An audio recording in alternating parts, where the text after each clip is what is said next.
আসসালামু আলাইকুম ওয়া রাহমাতুল্লাহ। আজকে সেট ফাংশনের ক্রমজোড় করাবো। এটা কিভাবে ক্যালকুলেটরের মাধ্যমে করতে হয় এটা তোমাদেরকে আজকে দেখাবো। তো এখন ক্রমজোড় করার ক্ষেত্রে আমাদের যে কাজটা করতে হবে, আমাদের হচ্ছে দুইটা সমীকরণ তৈরি করতে হবে। যেমন ক্রমজোড়ের নিয়ম হচ্ছে a প্লাস মানে এইটা সমান হচ্ছে প্রথমেরটা, এইটা সমান হচ্ছে দ্বিতীয়টা। অর্থাৎ এখানে প্রথমেরটা সমান হচ্ছে এখানে প্রথমেরটা, এখানে দ্বিতীয়টা সমান হচ্ছে এখানে দ্বিতীয়টা। অর্থাৎ আমাদের দুইটা সমীকরণ তৈরি করতে হবে। তাহলে এখানে যেমন এক নম্বরটা যদি করতে যাই আমরা, তাহলে a প্লাস বি ইকুয়াল কিন্তু 4 লেখা যায়। আবার এখান থেকে a মাইনাস বি অর্থাৎ a মাইনাস বি ইকুয়াল কি লেখা যায়, 2 লেখা যায়। তাইলে এখন যে কাজটা করবো আমরা, এটা হচ্ছে a, এটা হচ্ছে b, এটা হচ্ছে c ধরে আমরা কাজগুলো করব। মানে এটা হচ্ছে মানে অর্থাৎ a এর সহগ বসাইতে হবে, b এর সহগ বসাইতে হবে, আর এটাকে বলা হয় ধ্রুব পদ। এটা হচ্ছে ধ্রুব পদ।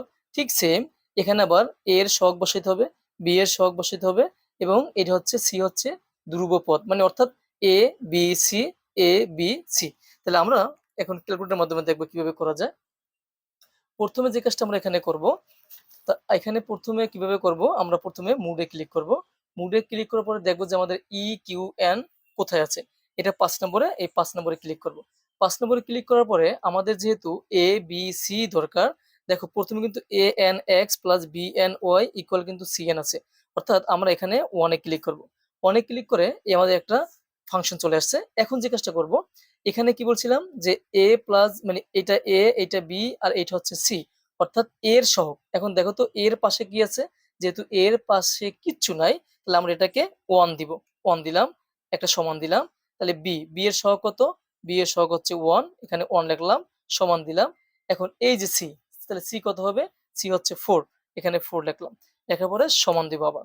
এখন আমাদের কিন্তু নিচে চলে আসছে। আবার তাহলে এখান থেকে আবার কি a মাইনাস বি ইকুয়াল কি 2 হবে না, তাহলে এখানে a এর সহগ কত হবে 1, তাহলে 1 দিলাম, সমান। তারপরে এই যে বি এর সহগ কত হবে, কারণ এখন যেহেতু এখানে মাইনাস চিহ্ন আছে, অবশ্যই তোমার -1 দিতে হবে। আবার সমান দিলাম, সমান দেওয়ার পরে এখানে সি কত হচ্ছে, সি হচ্ছে 2, আমরা এখানে 2 দিলাম। দেওয়ার পরে একটা সমান দিলাম, আর একটা সমান দিলাম। এখানে এক্স এর মান কত দাঁড়াচ্ছে 3, এক্স এর মান 3 এবং ওয়াই এর মান 1। তাহলে 3 এবং 1 কোথায় আছে, যেমন এই গ নম্বরটা, তাহলে এখানে আছে গ নম্বরটা। ক্লিয়ার? তাহলে এখন দেখো 2 নম্বরটা, এখানে 2 নম্বরটা কি আছে, তাহলে এখানে সেম আমাদের কাজগুলো করতে হবে। এটাকে আমরা আবার এটাকে নরমাল করতে পারি। এটা মুডে ক্লিক করে তুমি কাজ করতে পারো, যেমন এই 5 নম্বর ইকুয়েন। তারপর কি হবে, এই যে 1 মানে 1 এ ক্লিক করবা, করার পরে এখন মান আসবে। এখন এখানে যেহেতু ক্রমজোড়, তাহলে x প্লাস ওয়াই ইকুয়াল কি 3 হবে, আবার x মাইনাস ওয়াই ইকুয়াল কি হবে, -1 হবে। তাইলে এটা a মানে এটা x, মানে এটা a, এটা b, আর এটা হচ্ছে c।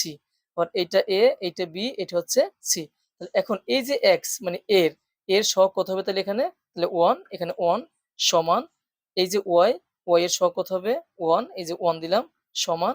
এখন c এর হচ্ছে ধ্রুবপদ, তাহলে কত 3, এখানে 3 দিলাম, সমান দিলাম। এখন এই যে x মাইনাস ওয়াই, x এর সহগ কত 1, এই যে 1 সমান। y এর সহগ কত, তাহলে -1 সমান দিলাম। তারপর হচ্ছে কত আছে ধ্রুবপদ, মানে c কত হচ্ছে -1, এই যেখানে -1 দিলাম, সমান দিলাম। আবার একটা সমান দিলাম, x এর মান হচ্ছে 1, এখানে x এর মান 1 হচ্ছে, আবার সমান দিলাম, y এর মানটা 2 আসছে। তাহলে 1 এবং 2, তাহলে কত নম্বর আছে, খ নম্বর আছে। ঠিক আছে? এখন দেখো, এখন আমরা 3 নম্বরটা সলিউশন করব। এখন 3 নম্বরে কি আছে দেখো ভালো করে। এটাকে আমরা তাহলে মুডে ক্লিক করে আমরা 5 এ ক্লিক করব। তারপরে কি, এই যে 1 মানে anx plus bny equal cn, তাহলে আমরা এখানে কি 1 এ ক্লিক করব। তাহলে আমাদের একটা ফাংশন চলে আসছে। তাহলে এখন এখানে বলো তো, তাহলে এখানে কি হবে, এই যে x minus 2y, 3x plus 2y equal 1, 19 হলে xy কত? এখন বলো, তাহলে এখান থেকে আমরা এটা a, এটা b, আর এটা হচ্ছে c, এটা a, এটা b, এটা হচ্ছে c। তাহলে এখন আসো, x এর সহগ কত, তাহলে x এর সহগ কিন্তু কিছু যেহেতু নাই, তাহলে 1 দিলাম, সমান। তাহলে y এর সহগ কত, y এর সহগ হচ্ছে -2, এই যে -2 দিবা, সমান দিলাম। তারপরে এই যে c মানে ধ্রুবপদটা কি হবে 1, এই যে 1 দিলাম, সমান দিলাম। এখন আছে দ্বিতীয় ফাংশনটা। তাহলে এখানে কি আছে, x এর সহগ কত আছে 3, এখানে 3 লিখলাম, সমান দিলাম।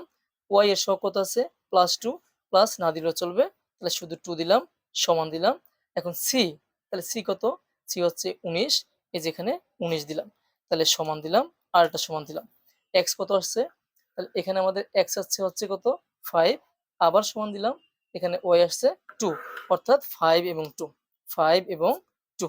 ঠিক আছে, এখন একটু খেয়াল করো, যদি প্লাসের মান থাকে প্লাস দিলেও চলবে, না দিলেও চলবে, কিন্তু মাইনাসের যদি মান থাকে অবশ্যই কিন্তু তোমার মাইনাস দিতে হবে।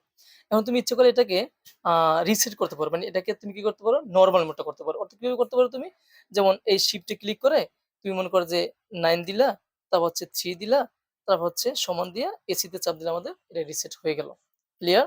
তাহলে এখন আবার যদি কখনো তুমি দেখো যে হ্যাঁ ফাংশনে আছে, মনে করো যে এখানে মনে করো আমি 5 ইকুয়েন দিলাম, তারপরে 1 দিলাম, দেওয়ার পরে এখন দেখো যে তুমি যদি এসিতে ক্লিক করো এটা কিন্তু কাটবে না, এটাকে তুমি কিন্তু কাটতে পারবা না, মানে মান তোমার কিন্তু আসবে না, এই যে নর্মাল মোডে আসতেছে না। তখন তুমি কি করবা, এই যে মুডে ক্লিক করে তুমি ওয়ানে ক্লিক করবা, এটা কিন্তু নর্মাল মোডে চলে আসছে। আশা করি তোমরা এখানে 3টা এমসিকিউ তোমাদের দেখানো হয়েছে, তোমরা আশা করি বুঝতে পারছো। এবং এই ধরনের যত ম্যাথ আছে তোমরা নিজেরা বাসায় বইয়া প্র্যাকটিস করো ক্যালকুলেটরের মাধ্যমে। এটা হচ্ছে এফএক্স 991 ইএস প্লাস, তুমি এটাকে 100 mAh দিয়ে করতে পারো, যে কোনো ক্যালকুলেটর দিয়ে এটা করা যাবে। সবাইকে ধন্যবাদ। আসসালামু আলাইকুম ওয়া রাহমাতুল্লাহ।